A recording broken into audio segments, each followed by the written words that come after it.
बिहार में सियासी लड़ाई हिंसा पर क्यों आई, ये सवाल बड़ा है और कहीं ना कहीं इसके जवाब में वो हार की बौखलाहट ही है जो छिपी हुई है। प्रदीप जी, देखिए, हार जीत तो 4 जून को पता चलेगी, लेकिन ये है कि तेजस्वी यादव के लिए ये बड़ा स्टेक है।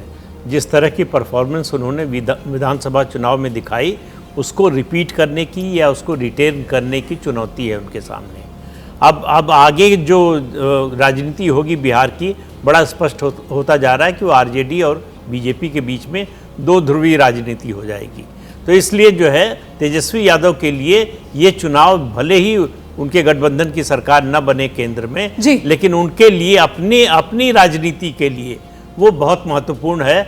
इसलिए आप देखिए, दोनों तरफ से जो है जिस तरह सर, बड़ा सवाल तो यहां पर ही हो जाता है ना विनोद जी, कि चुनाव में हिंसा की तो कोई जगह होनी नहीं चाहिए, लेकिन बिहार में सारण में वोटिंग हो गई और उसके बाद जो हिंसा हो रही है उसमें आरजेडी के 3 कार्यकर्ता जिनको गोली लगती है, एक की जान चली जाती है, 2 गंभीर रूप से घायल अस्पताल में भर्ती हैं और पुलिसिया जो एक्शन होता है उसमें बीजेपी के नेता को हिरासत में लिया जाता है। तो मामला तो साफ तौर पर सियासी आर पार का है ना।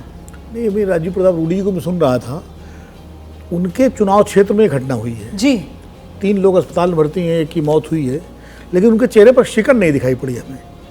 आमतौर पर जो एक संवेदनशील नेता का ये होता है, उसको निंदा करनी चाहिए घटना की कि दुर्भाग्यपूर्ण है, पुलिस जांच करेगी। वो तो कह रहे हैं जनता जवाब दे रही है, वो इसको जनता का जवाब मान रहे हैं। हाँ। तो इससे साबित हो जाता है कि जिस तरह से उनका चेहरा, उसमें हल्की सी मुस्कुराहट, लगता ऐसा लग रहा था कि जो है बड़ा, क्योंकि वहाँ चुनाव बड़ा कांटे का है, छपरा में, सारण में, और लालू प्रसाद यादव की बेटी रोहिणी आचार्य वहाँ लड़ रही चुनाव, और रोहिणी आचार्य ने अपनी किडनी दान दी अपने पिता को। इसका एक उनको अतिरिक्त चुनावी लाभ भी मिल रहा है, सहानुभूति फैक्टर का।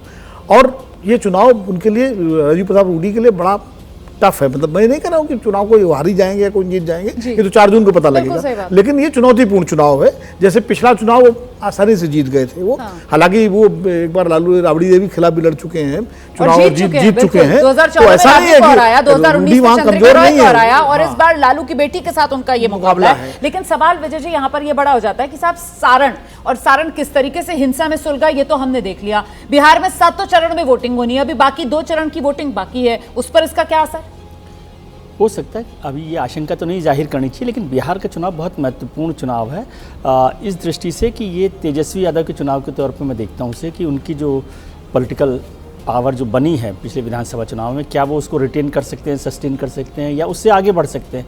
ये चुनौती उनके लिए, और भारतीय जनता पार्टी के लिए ज़्यादा टेंशन ये हो रहा है कि नीतीश कुमार जी को साथ लाने के बाद भी वो सीटों को रिटेन नहीं कर पा रहे या सस्टेन नहीं कर पा रहे, कि 40 में से 39 सीटें वो रोक सकते कि नहीं रोक। तो ये बहुत टफ हो गई है फाइट, और सारण में तो दोनों के बीच में कंटेस्ट बहुत ज़्यादा है। और आप सोचिए कि जो 2 बार से सिटिंग MP है, उनके लिए रोहिणी आचार्य, ये कहना कि वो वहाँ पर रहते ही नहीं हैं, एक नए तरीके का चुनाव।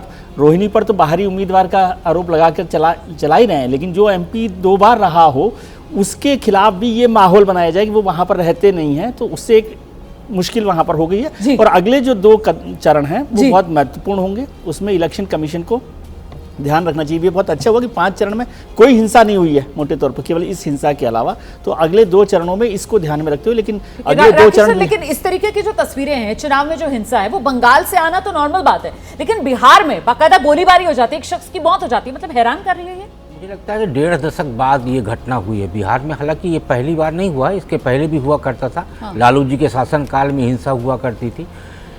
इसमें सबसे महत्वपूर्ण ये है कि देखिए, तेजस्वी जी ने बड़ी होशियारी से जेडीयू को साइड में रख के पूरा फोकस बीजेपी पे किया है। तेजस्वी जी के सामने आज जो सबसे बड़ी चुनौती है वो पूरा बिहार जिताने की नहीं है, पाटलिपुत्र और सारण जिताने की है। तेजस्वी जी के सामने इसलिए चुनौती है क्योंकि मीसा पहले भी हार चुकी हैं और सारण सीट से उनकी मां भी हार चुकी हैं। तो उनके लिए राजनीतिक रूप से मजबूती ये 2 सीट जीतने से ही आएगी। यदि ये 2 सीट नहीं जीतते हैं तो बिहार की अन्य सीटों पे आरजेडी जीतने के बाद भी वो प्रोफाइल उनका नहीं बन पाएगा। ये घर वाला मामला हो गया ना, घर वाला मामला हो गया, तो यहाँ पर किलाबंदी जरूरी है, यहाँ पर परचम लहराना जरूरी है। जैसे ही घड़ी का काटा दोपहर 2:30 पे आए, बबीता जी का दिल सास बहू साजिश के लिए मचल जाए। और ये है इनकी बहू, पूरे दिन ऑफिस की टेंशन हो जाए गॉन जब ये करें अपना फेवरेट शो फ्री टाइम पे ऑन।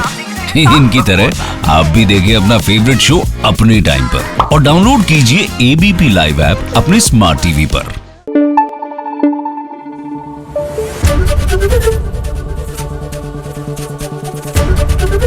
एबीपी न्यूज आपको रखे आगे।